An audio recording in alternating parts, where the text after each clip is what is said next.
Rain hammered against the windshield so hard that it blurred the city lights into streaks of silver. Some nights change your life forever. Some nights introduce you to people you never expected to meet.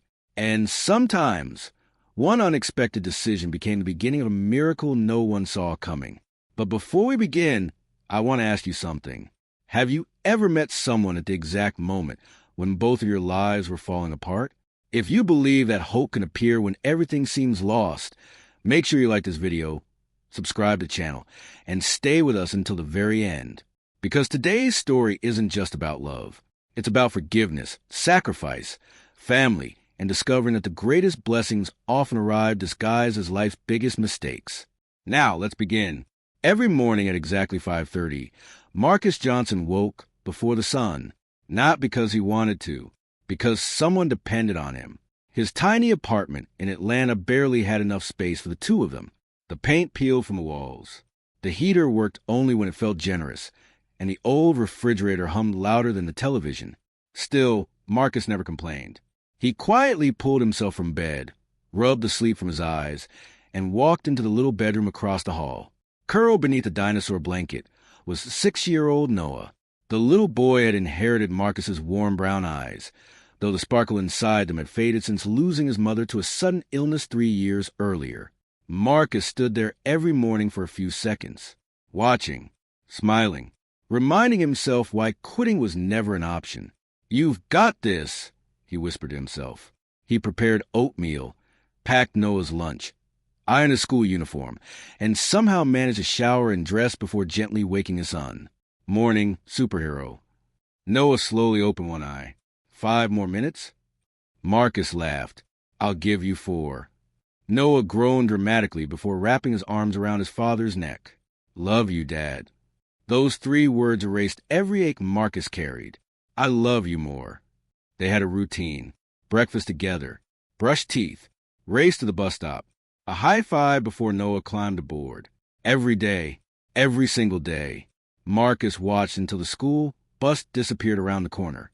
Only then did he head toward the downtown hotel where he worked. He wasn't the owner. He wasn't a manager. He wasn't even a supervisor.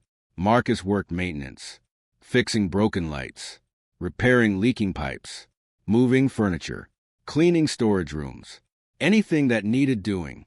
He worked 12-hour shifts, sometimes 14. The pay barely covered rent, daycare, groceries, and Noah's asthma medication. Still, his co-workers rarely heard him complain. "Man," his friend Carlos often said during lunch breaks, "you're the happiest broke guy I've ever met." Marcus chuckled. "I've got everything money can't buy." Carlos raised an eyebrow. "You sure?" Marcus pulled out his phone. The lock screen showed Noah grinning with 2 missing front teeth. "I'm sure." Across the city, Victoria Sinclair hated mornings. Not because she was lazy, because mornings reminded her she had survived another lonely night. At 34 years old, Victoria had become one of the youngest billionaire CEOs in America. Business magazines called her unstoppable. Television interviews described her as fearless. Financial analysts admired her genius. Employees respected her. Competitors feared her. But nobody knew the truth. Success had become the perfect disguise. Her father had built Sinclair Technologies into a global empire before his sudden death. Instead of mourning, the board questioned whether a young woman deserved the company. Instead of support, her relatives demanded control. Instead of compassion, investors demanded impossible results. Victoria fought every single day. She worked 16-hour shifts, canceled vacations, ignored birthdays, skipped holidays.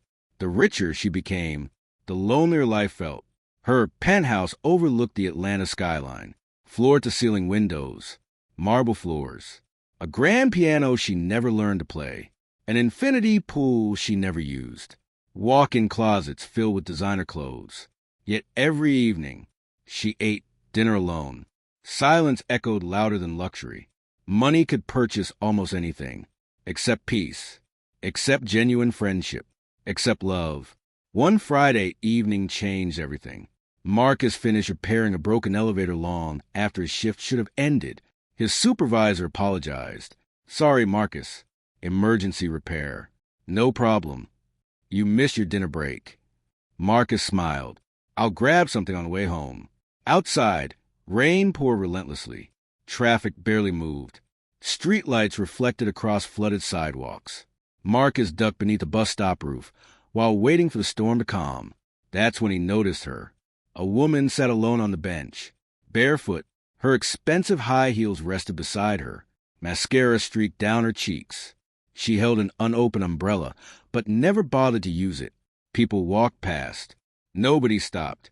Marcus hesitated. His father had always told him something.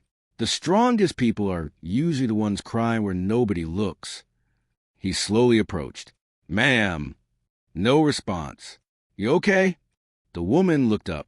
Her eyes were red from crying. I've had better days. Marcus offered a small smile. I figured.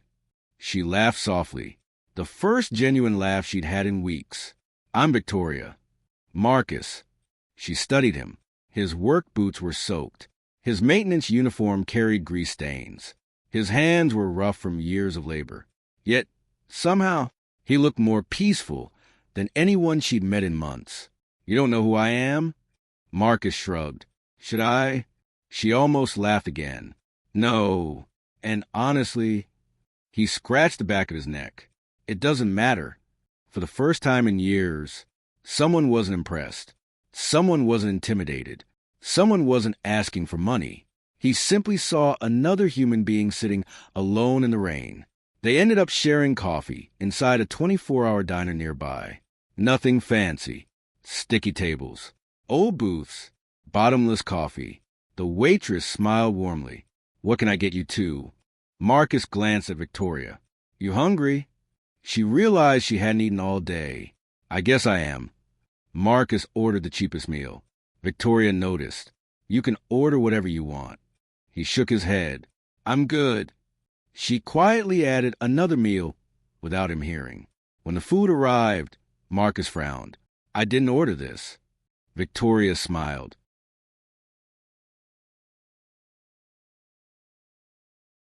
I did. You didn't have to. I wanted to. He looked uncomfortable. I don't like people spending money on me. Victoria stared at him.